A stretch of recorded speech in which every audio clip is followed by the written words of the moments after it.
غلام آقا دم در. کیه؟ گفت با آقا امام صادق کار دارم. شما؟ من عنوان بستی. چیکار داری؟ میخوام آقا رو زیارت کنم. آقا دارن نماز میخونن، یا برو یا بشین.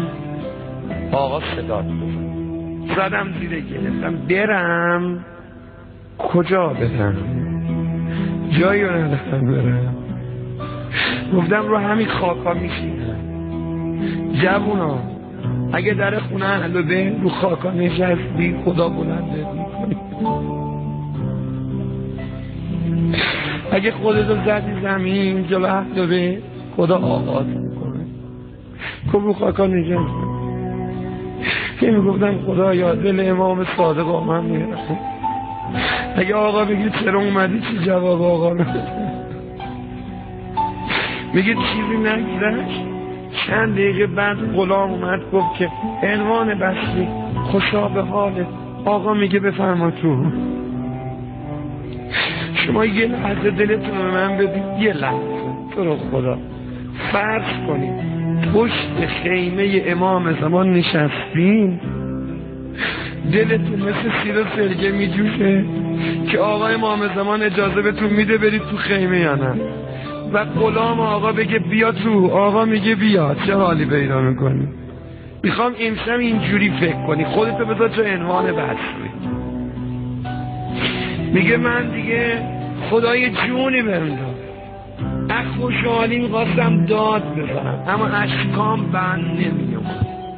رفتم تا وارد شدم امام صادق بغلشون رو باز کرد، منو بغل گرفتم.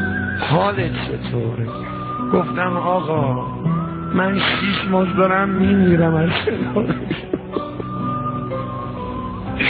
آقا من بیچاره شدم، روز و شب فقط دارم گریه کردن بوده. آقا فرمود کنیت چیه عنوان بسری؟ گفتم کنیم ابو عبدالله. فرمود به چه کنیه قشنگی داری، خدا این کنیه رو برات نگه داره. به ابو عبدالله بنده خدا. گفتم آقا چرا منو گفتی برو؟ چرا منو به این روز انداختی؟ جوونای یزدی قربون اشکای چشمتون برم، این گریه که امشب تو داری میکنی من میدونم تو دلت چه خبره. تو میخوای بگه امام زمان منم راه بده.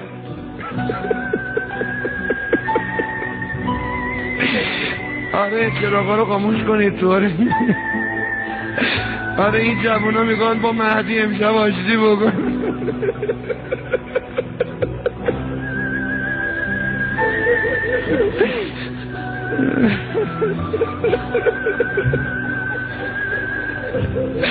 آقا 6 ماه منو بیچاره کردین، منو محرومم کردین.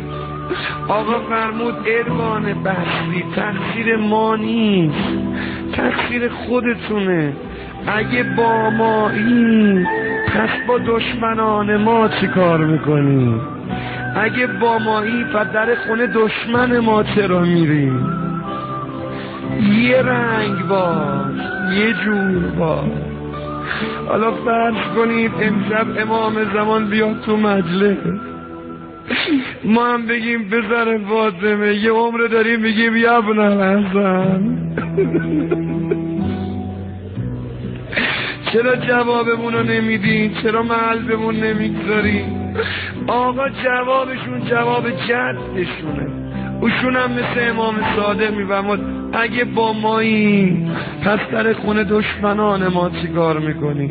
پس این رفیقا کیان دور خودت جمع کردی؟ پس اینا کیان باشون میری و میای؟ پس این شب نشینی ها دیگه چیه؟ پس اینا چیه تو موبایلت ریختی؟ پس این حرفا و نقلا یعنی چی؟ اگه با مایی این چه عکسی انداختی رو موبایله؟ این چه حرفا و چه نمیدونم چیزایی که ریختی توش برای این و اونم میفرستی؟ اگه با من امام زمان رفیقی چرا با شراب خور رفاقت میکنی؟